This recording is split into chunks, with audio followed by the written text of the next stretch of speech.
Today, we end the horror. Today, we solve FNAF.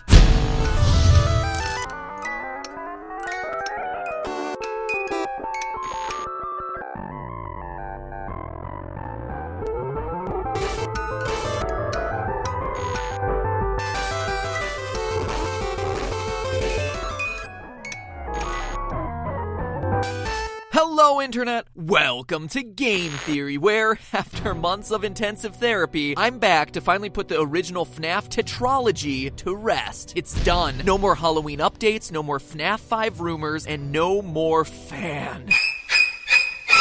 Suck on that, you multi-bladed propeller of air. So shortly after my last Freddy theory, I arranged a live stream with some fellow FNAFers to close the book on the series. And what happened was something that none of us expected. We have internet. We have internet. We're back. No, not the stream issues. Scott started talking to us. Well, kinda. He kept updating his site, scottgames.com, with cryptic messages as to the true meaning of the game. What is seen in shadows is easily misunderstood in the mind of a child. In the FNAF 4 minigame, why would the tiny toy Chica be missing her beak? And finally, 4 games, 1 story. It was incredible! After a year of taking shots in the dark, finally we were, in a way, hearing back from the man who knew all the answers. Scott Cawthon, the creator, was reaching out from the shadows to give us, for pretty much the first time ever, concrete leads as to where to look. But what did these cryptic clues mean? In the moment, the best I could do was this. Is it possible that FNAF 2 didn't actually happen? But in the days that followed, those 3 clues led theorists on Reddit, Steam, and YouTube to completely throw out everything that they knew about the franchise. What if we were looking at the franchise all wrong? Instead of counting animatronic toes, calculating minimum wage rates, and tracking Purple Guy's work history, maybe we needed to take a step back. What if everything in FNAF was just a dream?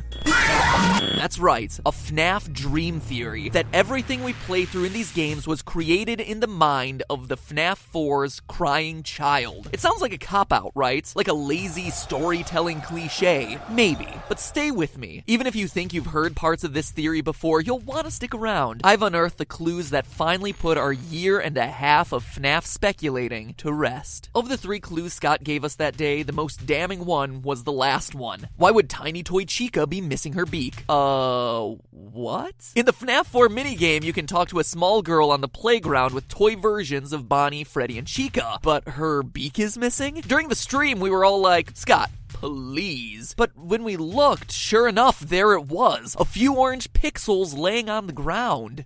What? Seriously? This was the crucial detail all of us had missed. And yet, for as absurd as it may sound, those 5 pixels changed everything, upending a year worth of theorizing. Because that missing beak directly parallels FNAF 2's new version of Chica, who loses her beak when she goes on the attack. It was something we all had written off as a graphical glitch or a design choice, not as a clue to the meaning of the entire series. And yet, here it was from the creator's mouth. And that is when it started to click. FNAF 2's shiny new animatronics. What are they called? Toy animatronics. And that's not just a cute name the community came up with, like Freddles. It's right there in the custom night menu. It's canon. That's a strange name for a bunch of robots, right? Unless it's meant to be taken literally, and then they're all just a bunch of oh my god. What if they are toys, and this is all just a dream scenario inspired by these little guys? Well, let's keep going with this toy clue. I mean, obviously, the toy animatronics are shiny, plastic-looking fake, just like a small plastic action figure would be. But it explains a bigger question about FNAF 2, the look and design of Mangle. I mean, seriously, the story we're told to believe in this game is pretty absurd, that kids just rip it apart and put it back together again, and so the employees just leave it as a mangled collection of parts for small children to play with. What parent would ever be comfortable letting little Timmy touch that thing? Oh, and here's a cute thing for you to play with. Oh my gosh! Who could have seen that coming? But if we assume FNAF 2 is in the mind of a child who has seen all these toys, Mangle makes a whole lot more sense. He's just a dismantled toy. Think about Sid from Toy Story, who fuses various toys together to create hideous abominations. This explains Mangle's 2 heads. I don't care how much you redesign Foxy, no one planned him to have 2 heads. In fact, note that Mangle appears in a girl's room.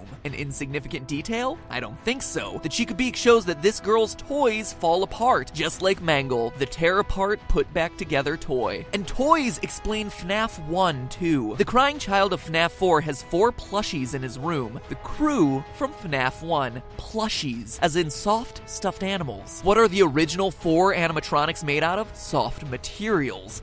Fur and fabric, not plastic like the toys. So much so that the one thing that we hear about them throughout the series is that these old animatronics collect odors and never get washed, just like an overused and overloved stuffed animal. But the parallels don't stop there. Why is Foxy out of order in FNAF 1? Well, the plushie he's based on is missing its head. How about Foxy's jump scare popping in abruptly from behind a wall? It's awfully similar to the way the brother scares the crying child throughout FNAF 4, in his Foxy mask, no less. And how's Golden Freddy fit into this? Well, in the hidden FNAF 4 Easter egg, we see on the TV that the show Fredbear and Friends features the Golden Fredbear alongside the core 4 of Foxy, Freddy, Bonnie, and Chica. That's your cast from the first game. The dream of FNAF 1 was inspired by this show and the plushies, hence it not containing any of the other animatronics. Even the fact that the child doesn't have a Golden Freddy plush, and that instead he has his imaginary friend, psychic friend Fredbear, who appears and disappears at will, directly references Golden Freddy's ghostly behavior in FNAF 1 and 2. In fact, every game, design detail, and animatronic can be explained under this theory. The recurring elements of the phone and the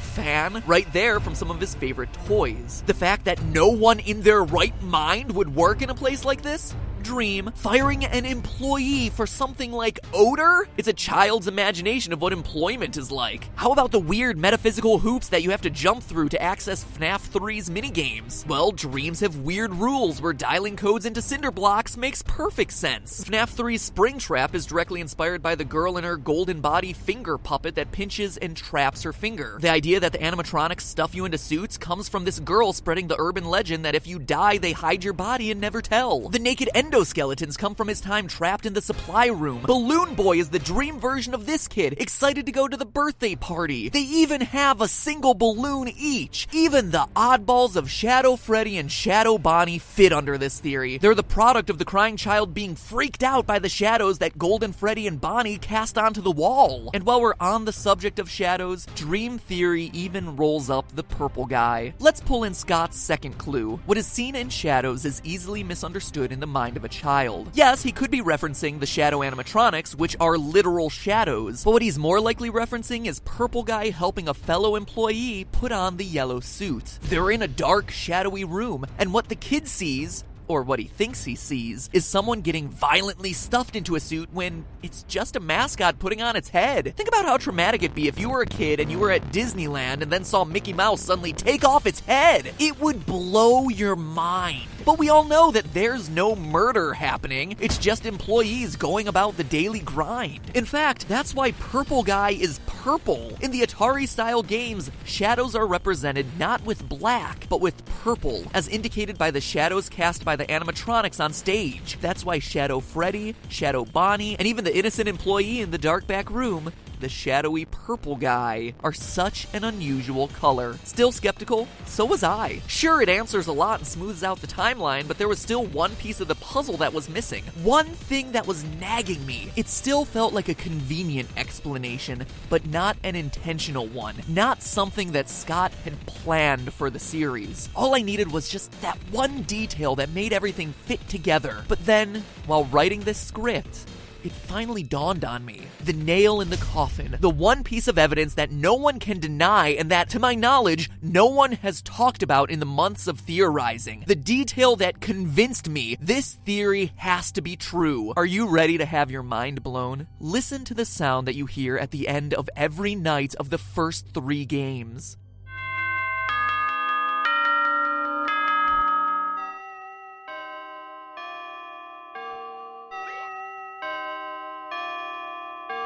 A grandfather clock, chiming the same song every time. Why would the end of my shift in an office be signaled by a grandfather clock chime? It wouldn't, unless I was asleep dreaming in my house with a grandfather clock right outside my room, just like the layout of the crying child's house we see in the FNAF 4 minigames. 6 o'clock a.m., time to get up. But now let's look at FNAF 4. How does each night end there? A beeping alarm clock. Why? Because we're no longer in the crying child's house. We're in a hospital, trying to recover from being bitten. Hence the pills, IV, and flower Easter eggs. No hospital has a grandfather clock, but they're all equipped with a generic digital alarm clock. This, to me, was the missing link, the piece of evidence that took this theory from convenient explanation for a lot of the game's weirdness to definitive proof that this is what Scott intended. My heart is racing right now. I'm so excited about sharing this with you. It feels like finding the Rosetta Stone, the one detail that unlocks everything else in this huge mystery we've been trying to solve. But at the same time, it's bittersweet, right? Remember what I said at the beginning of the episode? It sounds like a cop-out, right? Like a lazy storytelling cliche. How many of you agreed with that? If you're honest with yourself, I bet a lot of you. You'll notice across my videos I don't cover dream and coma theories very often for exactly that reason. They're too easy, too flexible. Because it's all a dream, weird stuff can be written off, logical errors overlooked simply because it's not actually real. In the theory world, they're OP.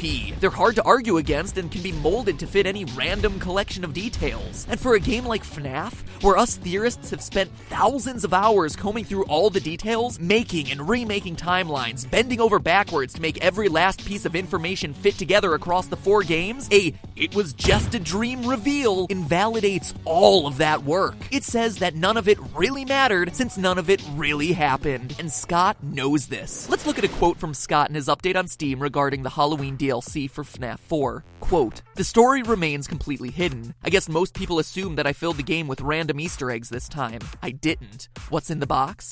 It's the pieces put together. But the bigger question is, would the community accept it that way? The fact that the pieces have remained elusive this time strikes me as incredible and special. A fitting conclusion in some ways, and because of that, I've decided that maybe some things are best left forgotten forever." End quote. To me, the key phrase here is, would the community accept it that way? He knows that it's all a dream explanation would fail to live up to our astronomical expectations. It's underwhelming. What about the puppet? What about the oddly specific detail of the paychecks? How about Scott confirming on Steam that my FNAF 2 theory was almost 100% correct? It's this "will the community accept it" quote that makes me think Scott intended the dream theory to be official, but also understands that ever revealing it would be a huge mistake. Hence him keeping it locked in the box. I mean, you can already see it in the comment threads discussing earlier versions of the dream theory. People enraged by the sheer mention of this thing.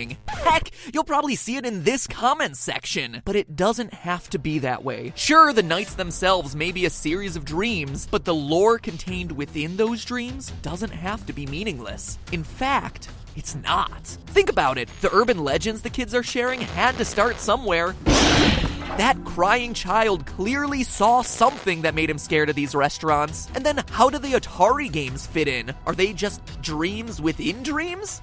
They're not. In researching this episode, I not only found the clues that solidify the dream theory, but also the missing links that we've all been overlooking in putting the FNAF timeline together. Scott's final clue about 4 games, 1 story may be a reference to a crying child's nightmares and eventual death in the hospital, but it can also be referencing the story of the game's primary struggle, the puppet and the purple guy. And next week, we're covering that on an all-new game theory Saturday the 19th at 3 o'clock p.m. Eastern Time, 12 o'clock p.m. Pacific Time. That's noon for all of you currently trying to figure out whether that's midnight or noon. I know, I get it confused all the time too. Why am I telling you the time it'll be published and uploaded? Well, we're covering that story, followed up immediately by a live stream discussion where I, and hopefully a few other theorists, will be able to answer your questions as we close out the year with the definitive answers to this incredibly mysterious series. And I want you guys to be there so you can ask your questions and talk about all this together with us live. So remember, that's Saturday the 19th at 3 o'clock p.m. Eastern Time, noon Pacific Time for that episode, followed immediately by a live discussion with you guys. I cannot wait